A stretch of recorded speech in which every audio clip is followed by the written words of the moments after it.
I told myself, what is life if I can't live out some dream? It's interesting. So many people in positions of power don't understand what real power is. It's not manipulating that over there.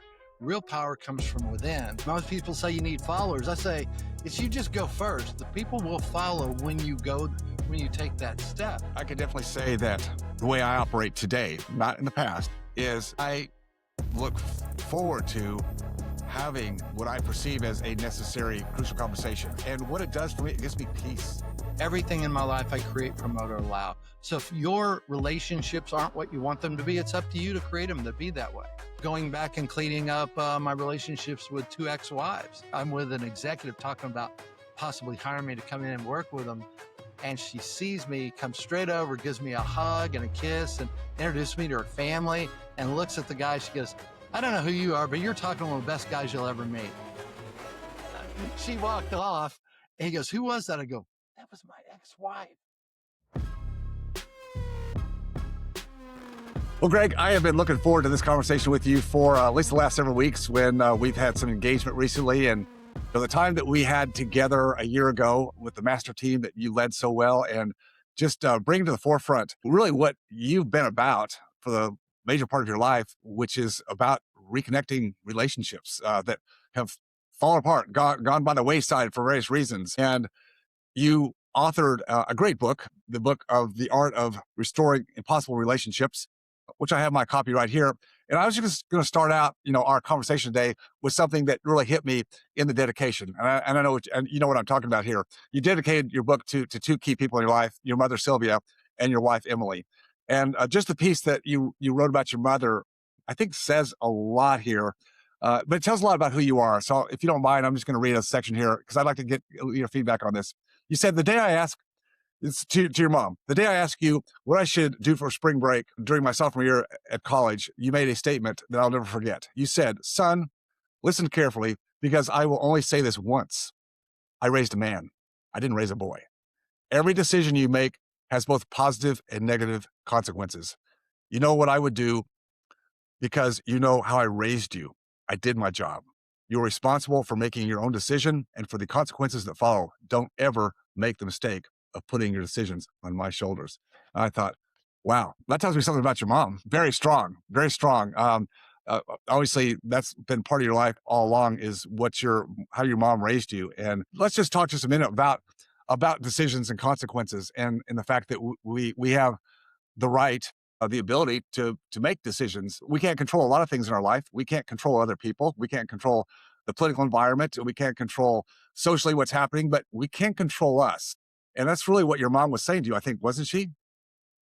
Yeah, well, she also was about take responsibility for what's going on. You only have one life. I did my job. It was to prepare you to get out there. And it was interesting because I had no idea that I would even go to college at the time before I got to college. My mom even told me we were looking at different colleges and I really wanted to go to Baylor.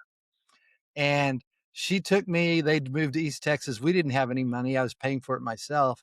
And so she took me to the campus of East Texas Baptist College out in Marshall because I could have stayed home and traveled back and forth. And she said, Greg, East Texas Baptist is a reality. Baylor's a dream. Mm. And she was trying to help me, and she did, because in that moment, she taught me, hey, I told myself, what is life if I can't live out some dreams? And that's the moment I made a decision to go to Baylor. Now, I made that decision. I was on my own for 2.5 years when I asked her that question, because she's like, wake up, son. You're on your own. Make those decisions. Don't put them on my shoulders. And most mothers, I will say this, I don't care. Most mothers would have told you exactly what to do. Yeah. Don't go or stay. Yeah. I love that she gave me that choice and said, wake up. What are you doing with your life? You've got to make that decision on your own. Yeah. No, that's great framing for what we're going to talk about today. So let's talk about relationships. I'm going to be kind of the skeptic here and just coming at you from a direction that I know you'll appreciate, but it's not who I am. But just understand that some people might say, Greg, you're all about restoring relationships that, again, have eroded for various reasons. Sometimes there's just drift, right? We just get busy in our lives, and there's nothing bad that happened. We just drift. We lose contact with people that were important at a time in our life, and we just drift. Other times there's conflict that causes, a definitive separation that many times just erodes the entire context of what the relationship was. And the same courage that we as business owners have to run our businesses, we don't use that same courage to deal with relationships. It's like we just I don't want to deal with that. I'm gonna let that go. And it's usually not an event or something that causes a relationship to go bad. I think, and you would probably agree, that it's the silence after that fact that lets things go. And we think, or I would say, my way of thinking used to be, is like, well, if the relationship was so important, he or she would do something about it, right? Because as you taught me, we all have our stories. So we'll make up a story about a situation, to kind of rationalize, oh, well, that's why that happened. And if the relationship was meant to go on, well, then it would have gone on. And this is just a signal to me to say, well, let it go, move on, David, and just get about your business. So that's kind of the I've a lot of relationships. I don't have a lot of that behind me, but we all do have relationships that we have lost. And so let's start there with kind of give some context around what you've learned and why is it? I guess that's really the question, Greg. Why is it important that we go back and at least to make an attempt to reconnect, or even make a decision like, well, then I can't close that one, so I'm going to have to let it go. Why is it important to do that in the first place? Well, the very first thing I'm going to say is when we're in that kind of conflict at one level, we're giving our power away. And it's interesting, so many people in positions of power don't understand what real power is. Real power is managing this, it's not manipulating that over there. Real power comes from within. And most of us live with our tolerations because we tolerate it because it feels comfortable to tolerate it. I know what I've got here, I can push it off, but we don't look at what it's costing us in energy and relationship and all of that work that is actually there's I call them golden Easter eggs on the other side. If you were to go through this, you'd find the gold. But instead, you're looking at other things thinking, this doesn't really matter. This doesn't really matter. Like you said, if they really cared about it, they'd come talk to me. Well, I'm going to say this, leaders go first. That's what it means to be a leader. Most people say you need followers. I say it's you just go first. The people will follow when you take that step. But most leaders or people do not think that it's really not worth it. And they're trading their comfort for their results.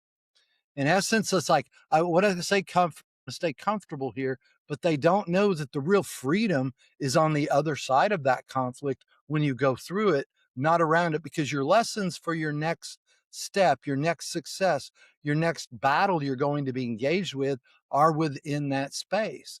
And what I also find is that once you go through it, you're going to get tested again and again and again, just because that is your test through life. One of the things I find, okay, I learn at this level. 5 years later, I learn it at a deeper level. But at that deeper level comes a level of wisdom with what you've learned. I think that's the big thing. We can learn something up here, but when we experience it over and over and over, we start to see how life really shows up. We gain a wisdom we never had before.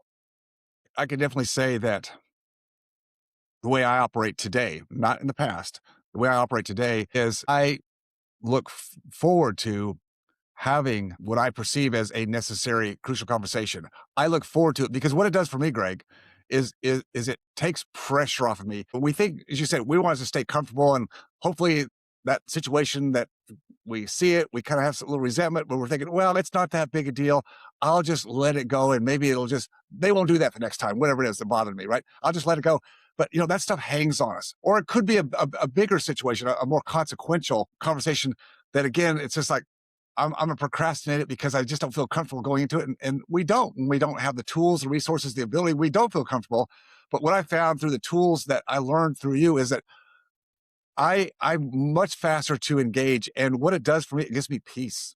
It gives me peace, and I think, as you said, then I'm ready to take on the the additional opportunities or challenges in a much better frame than if I have all this other. I think of it as baggage, hanging on me, just like balls and chains, little, and the more that's stacked up there, the harder it is I have to go trying to maneuver through the thick and the thin that we as business owners and entrepreneurs have to. And if I can resolve those, and I've found time and time again that even what I thought might be a worst case situation, it's like, okay, this is not going to be good, right? This is going to be really hard, and I'm worried about how it's going to come out because I may look bad, I may make it worse. It's never, ever as bad as I thought it would be. And most of the time, it really, there's a win. There's a win. That's what I found. But in my old world, yeah, I would push stuff off. As a former dentist, and I think I said this the other night when we were talking, is we tend to be people appeasers because we want because no one likes the dentist. So instead of having more conflicts, like I just better let that go because I need some friends. I need more friends, And if I start getting into people's business a little bit and have discussions, I'm not going to have any friends. So I'll just let it go. But it's like that's the wrong take. So anyway, I threw a lot at you there. Break it Well, down. it's interesting because what you said is there's that conversation we have in our head. If I approach this, I may lose a friend. I may lose that. We don't look at the other side. I may make my relationship better. And one of the things I've consistently found is if you have the skill set, you have a really good chance to make it better if it's real. That's what I found over and over. When you have these conversations, you've got great, your intention is in the right place, and you show the other person you care about them, you respect them, you'd like to go forward together. It makes a shift. But most people, their experiences they showed previously when they showed up with this person, it was their worst moment. And they don't want to go through that again. No one does. So then you backwards say, I justify, well, it's not worth it. You're looking only through one lens when you do that. You don't see what's possible. That's why I've seen it over and over. I call them impossible relationships because we have the evidence already. They are, and both parties don't have the skill sets, and it's followed by explosive emotions. So no, it's not going to work out that way. But if you learn a couple of skills, if you learn how to do some things and practice it, you can actually begin to shift those relationships, and again, shift that stress from you. I've seen so many people walk around with stress from their parent-child relationship. My dad did this, my mom did this, and they never released it because they never were able to say it. Now, there's people have an ability to let things go, absolutely, without having the conversation. But what I find about 95 to 98% of the time, we need to speak our truth to get that conversation out of our body. There's something about being able to say what I need to say to you, but saying it in a respectful, responsible way. When this happened, this is what I told myself.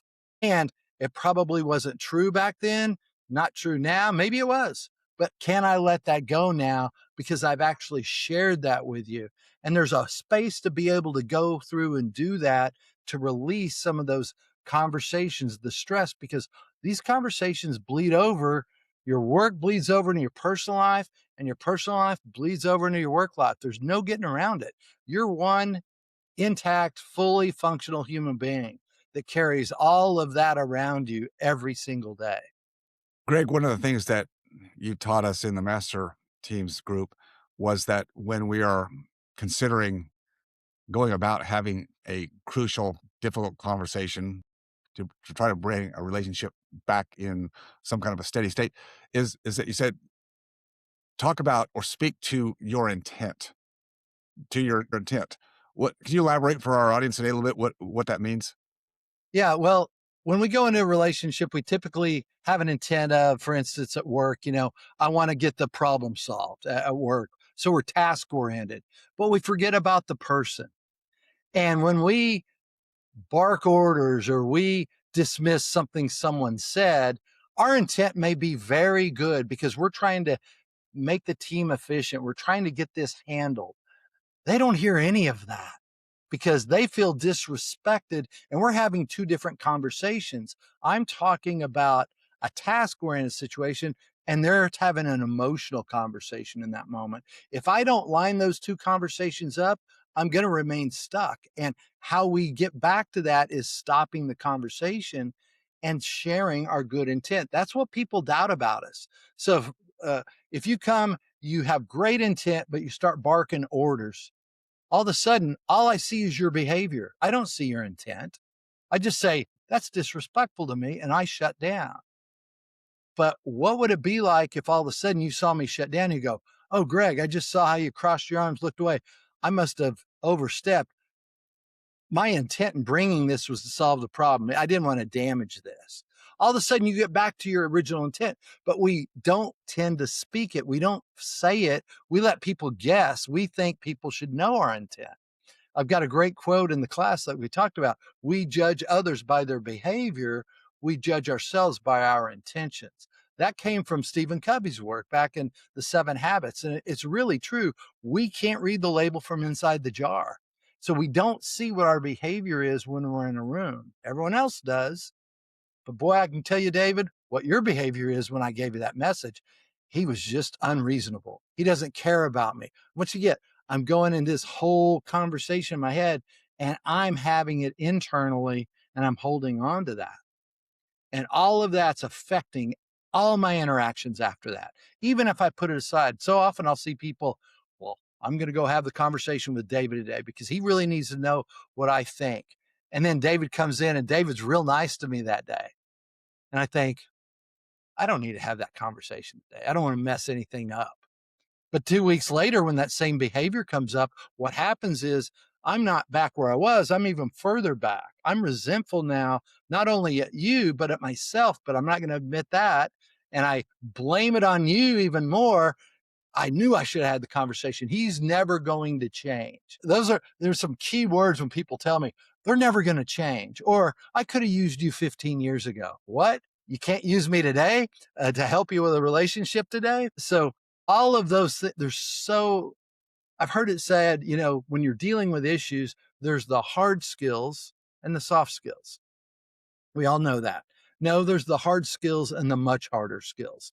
People skills are much harder because every person is different. So what works with one person may not work with another.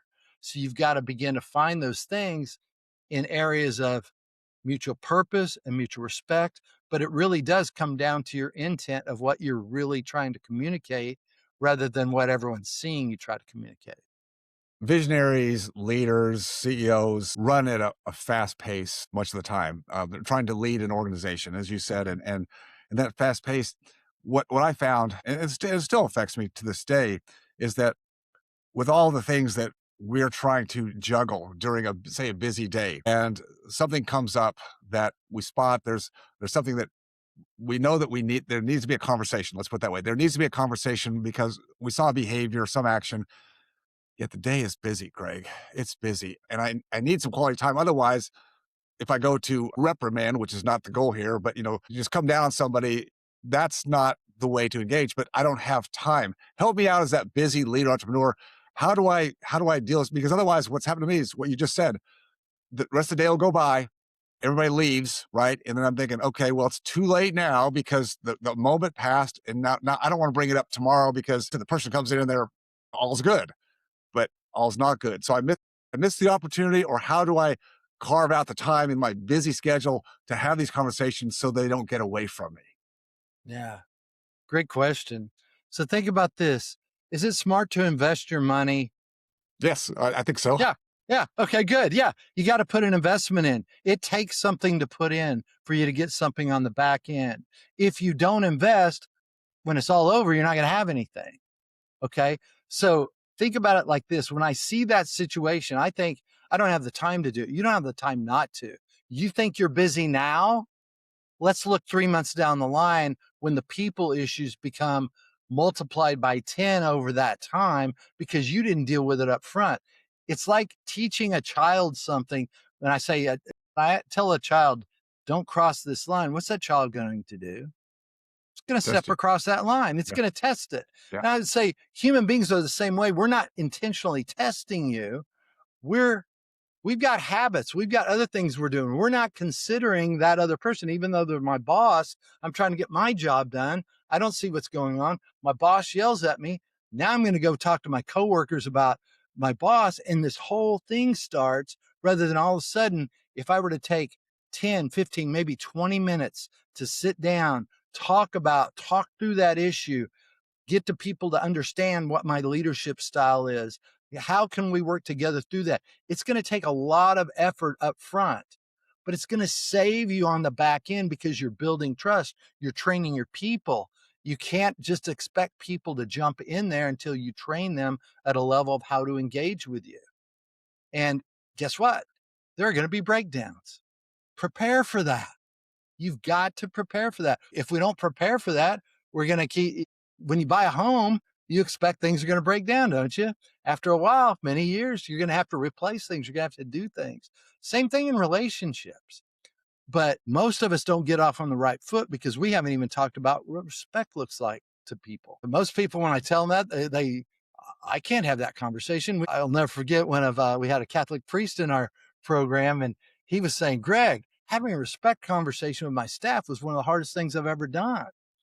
And he said, I'm a priest. But he also said it was one of the most valuable because we have a foundation to work from. Otherwise, you're just making assumptions. And all of these are the things that are costing you. Why you're so busy now is because you haven't done these things earlier. It's Good not going to point. go away. Good point.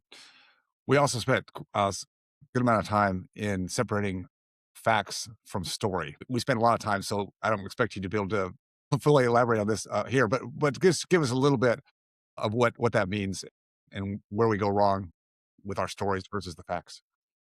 Well, we experience something and we think our experience is a fact. Well, we've seen something, but our experience internally is comes from what we've told ourselves. And most people also think truth and fact are the same thing. They're completely different if you really look at it. So, an example I give, if you're watching this, you'll be able to see. If not, I'm I walk into a room and this is what I look like. Well, if you can't see it, someone might say Greg's really mad, or they might say he's really weird, or they might say he's trying to make a point. All three could be true. None of them may be true. But the facts would be I'm lowering my eyebrows, I'm locking my jaw, I'm pointing my finger, and I'm raising my voice. All of those are the facts. Based on those facts, I could have many different stories that are true or not true.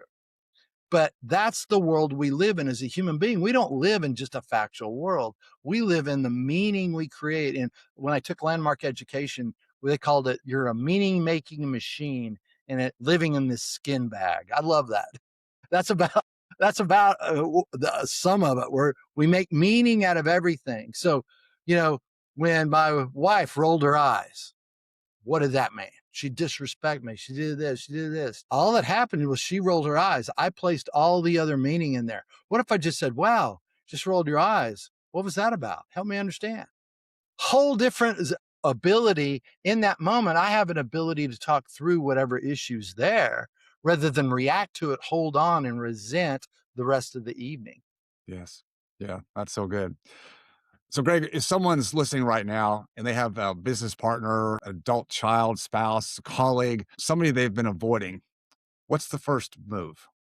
Well, get real about what you really want with that relationship and how are you going to create it. I've got a quote also, everything in my life I create, promote, or allow. So if your relationships aren't what you want them to be, it's up to you to create them to be that way. No, you cannot change another person, but you can influence them. And you influence them by taking responsibility yourself. You influence them by going first. You influence them by owning up to what your part is. That's the biggest thing. Most people don't want to own their part in it. I found you can never expect reconciliation till you own your part first. And I go through a process of helping people define what respect looks like to them and lay out their best intent. And the next piece is to own your part before you give any difficult message. You've got to own your part. You've got to probably go back and say, you know what? I didn't handle this the best way. I reacted poorly. I did this, I did that. but you've got to be sincere. You cannot approach these from a space of make wrong or blame. You've got to approach it from an open heart and a true hope in the possibility of reconciliation. You really do. Do you think that one's success in life and business can add to one's defensiveness, kind of ego? You see that? Yeah, I figured so. Oh yeah. Well, I mean, here's the thing: in the male species, men have huge, fragile egos. Used to teach a man-woman relationship class, and men have big, fragile egos. There's no getting around it. But also, the higher you get up, when power hits there, there's something that happens with power. There's something that happens with ego, and it becomes, "I'm in charge. I've done this. I've done this." And it's interesting because, you know, that gets in the way. And some people can't see that. They don't want to deal with it. And why would I want to change if I have the power? But they don't see what's costing them long term. And that's just it. There's your ego costs you relationship unless you're in a transactional relationship. That's the other thing. I pay you, this is what I get. Okay, that's a transactional relationship. But if I want a real relationship, it requires I've got to let go of some things. I've got to have, work on that ego. It's a hard thing to work on It yourself. is. I'll It say is. that's the hardest thing, but it's the only thing you can fix in this world. Very, very wise. Yeah. Is reconnection, bringing together a relationship that's gone awry, is that always the goal, or what? How do we look at that? Yeah. One of the things we do in our program, we talk about relationships you want to clean up, relationships you want to improve, and relationships you want to complete. Sometimes there's a time to complete a relationship. You're not a punching bag for anyone, and there's boundaries that need to be set gracefully and lovingly. And when people step over theirs, we either need to teach them, or if it continues, sometimes we have to remove ourselves from that. Sometimes when I say completion, you might work next to the person every day, even after a completion, but you're complete from that issue. It has no more hold over you. You begin to set boundaries. And sometimes you have to remove yourself from a situation. And so I'm not saying that it will always work because the other person has to want to engage with you. But what I have found when I own my part, many times the other person will own theirs. And that's when reconciliation can really happen. But it can't happen until you own your part first. Yeah, I like what you said earlier too. Leaders go first. We have to put down the gauntlet, and as you said, speak to our intent. What do we really want here? Um, Greg, can you give us? Can you? I know you can, but pick a story that you feel like you can share here of a relationship from your past that either drifted or went awry, and that you were able to bring back to some resolution. And I'm interested in what it did for you, because you only know that, and what it did for the other party, if you Would you have. like a personal one or would you Yeah, like yeah, a yeah, professional? yeah. Okay. Yeah, I'd love to hear one that you would be willing to share. Yeah, I'll throw out one that's really amazing was going back and cleaning up my relationships with two ex-wives.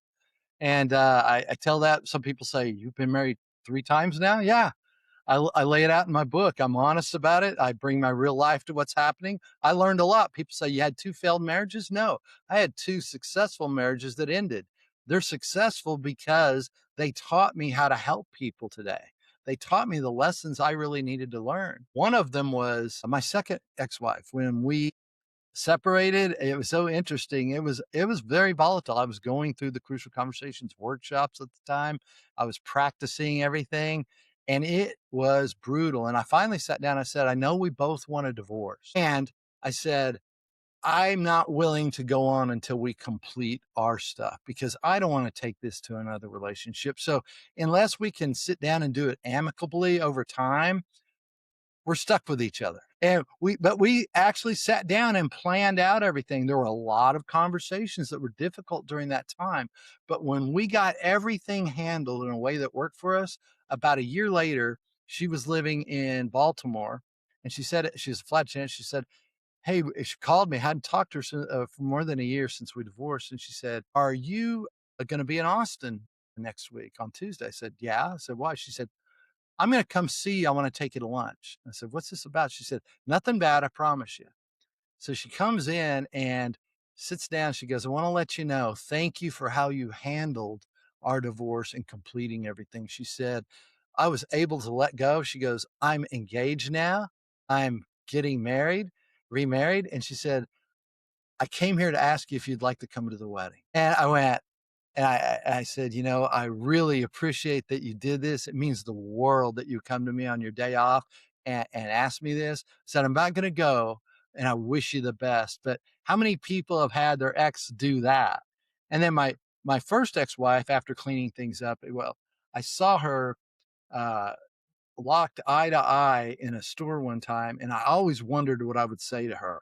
When I cleaned up everything in her here, it didn't sound anything like I thought it would. I went to her and said, "You know what?" I said, "I'm sorry if I ever did anything to hurt you." And she broke down and cried, and there was just healing. Nothing else needed to be said. And it was interesting because 2 years later, I'm with an executive talking about possibly hiring me to come in and work with them. She walks in a restaurant and she's got her kids and her husband with her, and she sees me, comes straight over, gives me a hug and a kiss, and introduces me to her family, and looks at the guy. She goes, I don't know who you are, but you're talking to one of the best guys you'll ever meet. She walked off, and he goes, who was that? I go, that was my ex-wife. He couldn't believe Wow, it. But I'm going to say this, that wasn't me. I'm a person of faith. I also believe I did the work. It's honored.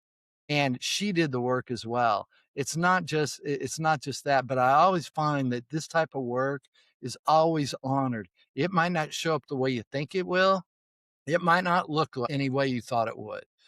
But what I find is there's relief, there's healing, there's freedom on the other side. that's so good. That's so good. Greg, you also do a lot of work with businesses, companies, teams, mediations. Just give us a little bit of color there because that's, again, that all of these relationships at certain levels are high stakes. I mean, let's just face it. I'd say every relationship that we can preserve or bring back that the impossibility of what we thought was impossible, high stakes in companies, businesses. Once again, what do you bring there? For example, when you work Yeah. with companies. Well, thanks for asking because this is something I work with intact teams that need to let stuff go so they can move forward. There's bickering, there's a lot of things going on, there's people not talking directly to each other. And what we do is I have a process that I go through. I have one on one interviews, I have group conversations, and eventually we end up closing the door and having a final conversation. And at the end of that conversation, we get it cleaned up and it's difficult. There's a whole process to go through, but I did one the other day, and it was one of the hardest one I'd ever done. And at the end of it, we had a breakthrough, and it was just amazing because I'll be honest with you, David, I did not think we were going to have it when we walked in because I know the players, I know what's going on. I try to create a space for people to actually say what they need to say the best way they can and to let it go. Well, that happened. And it was interesting because afterwards, there was true people couldn't believe it, what happened in that. They were walking out just kind of, they'd never seen something like that. They weren't expecting it. And the CEO that night, he was sitting next to me at dinner and he leaned over, he goes, Greg, you moved us forward more than 1 year in one day.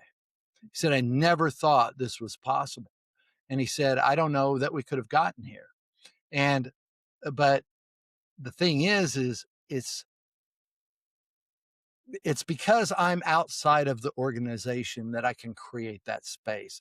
Many times you can't do that within because people are jockeying for things. There's a low level of trust. But when I come in, I'm not for any one person, I'm for the team. And whatever that looks like in the end, I don't care if people say I'm going to leave the team, I still am for them because that's the attitude I have to come in. But there's really amazing breakthroughs and healing that come through that because people bring these problems to their home. Their kids get to deal with their stress, and the spouses are there's a lot of different things. Even people going on vacation, they're constantly thinking about those people problems. What would it be like if you learned how to handle those people Yeah. problems? Yeah. No, that's so good. So good. Well, Greg Stevens, the art of restoring impossible relationships. It's always a pleasure. Thanks for bringing your wisdom and your experience and insights to our audience.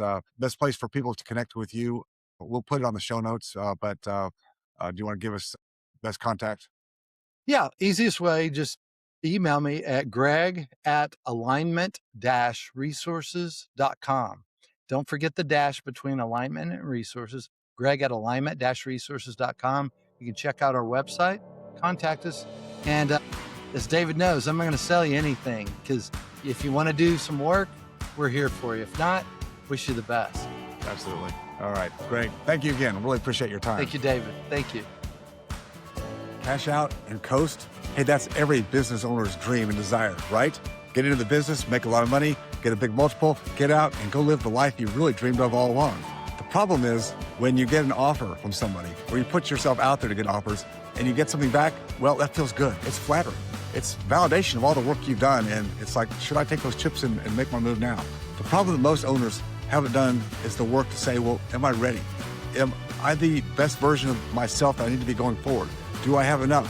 What are the stakes that follow me once I exit this business that for many years has served my family very, very well? It's not a problem of exiting the practice or the business. It's exiting at the right time, the right buyer. Understanding these problems is something I've looked at for many, many years. And I wrote a book, The Exit Optional Playbook.